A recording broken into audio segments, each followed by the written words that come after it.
Hello everyone, नमस्ते है सबैजनालाई। आज चाहिँ म फेरि यो मेरो एसएस किचन ब्लगमा हैन फेरि पनि उपस्थित भइसकेको छु। गाइज, आज चाहिँ म यस्तो बनाउनेवाला छु, लोकल कुखुराको रेसिपी बनाउनेवाला छु है। हेरेर साथ सपोर्ट गरिदिनु होला भनेर गरेछु। अब म तपाईहरुलाई कुखुरा देखाउन गइरहेको छु, लोकल कुखुरा। गाइज, यो चाहिँ लोकल भाले हो है। मैले चाहिँ यसलाई अब जस्ट मुन्टो मात्रै छेनाएर ल्याएको छु हैन। यसलाई अब सफा गर्ने क्रम छ। यो चाहिँ लोकल भाले हो। अब यसको म सफा गरेर यसको चाहिँ यस्तो जाडो चिसो मौसममा सुप बनाउँदैछु, चिकन सुप है। हेर्दै रहनु होला। साथीहरु, मेरो कुखुरा चाहिँ रेडी भइसक्यो। गाइज यार, भाले भनेको त पोथी पो रहेछ यार। मलाई मासु पसलेले झुक्क्या यार। हेर्नु त यो अन्डा भएको, अन्डा पार्दै गरेको यस्तो अन्डा भयो। अब म यसलाई काट्न गइरहेको छु है। यसलाई काटेर म पिस पिस बनाउँछु। र गाइज, चिकन काटिसकेको छु है, सानो सानो गरेर।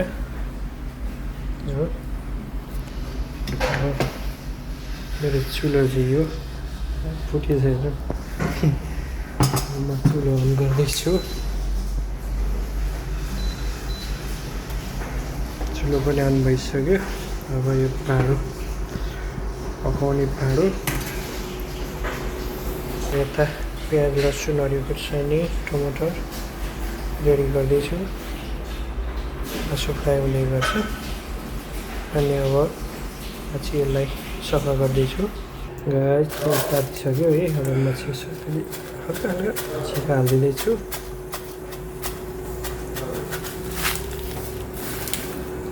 प्याज फ्राई हुँदैछ। प्याज फ्राई गरिरहेको छु है। अब यो रातो रातो भएपछि मासु हाल्नु पऱ्यो। अनि गाइज, मैले चाहिँ मासु हालिसकेँ। अब मासु फ्राई हुँदैछ है। यस्तो छ है। एकछिन फ्राई गर्नुपर्छ।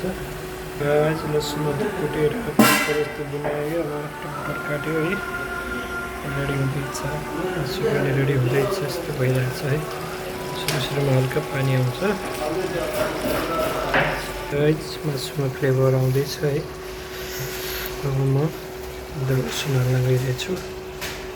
अदुवा लसुन हालेर एकछिन चलाइदिने हो।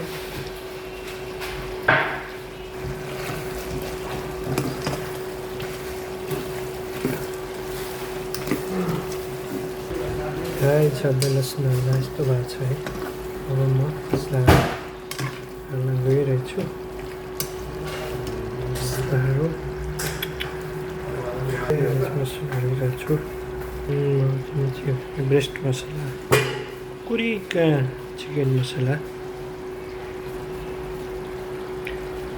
गाइज, मासुको फ्लेभर आउँदैछ है। यस्तो हो।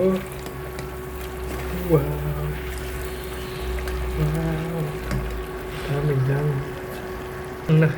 दामी भएको छ। यस्तो दामी फ्लेभर है।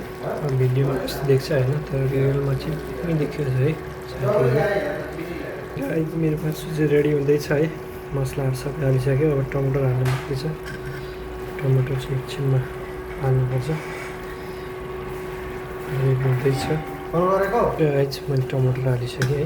बाई मिस्टेक टमाटर हालेको देख्नु पाएन। टमाटर हालेर यसरी मासु पुरेर राखेको छु है। टमाटर गल्छ छिटो होइन। अनि त्यसपछि यो गलेपछि एकचोटि चलाउनुपर्छ। म यसलाई छोडिदिन्छु 10 मिनट। गाइज, 10 मिनट भइसक्यो है। अब चलाउँदैछु। छ है। ग्रेभी हुँदैछ। टमाटर हुँदैछ।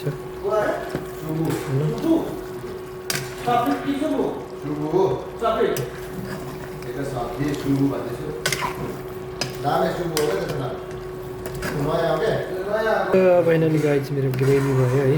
अब यसलाई अलिकति एकछिन उमालेर झोल हाल्दैछु। सुप है। जाडो जाडो छ मौसम, चिसो छ, त्यही भएको कारणले गर्दा गाइज म चाहिँ यसमा झोल हाल्न गइरहेको छु है। झोल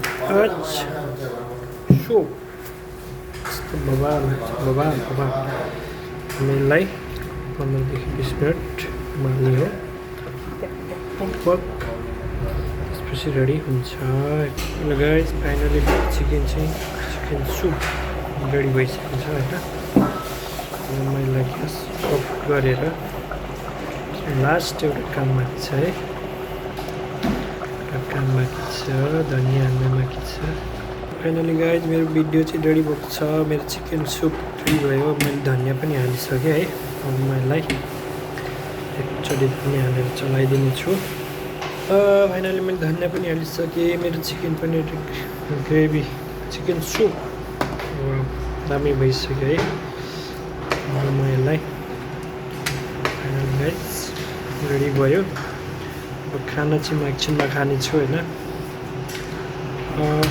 थ्याङ्क यू सो मच के कस्तो भयो चिकन चाहिँ हेर्ने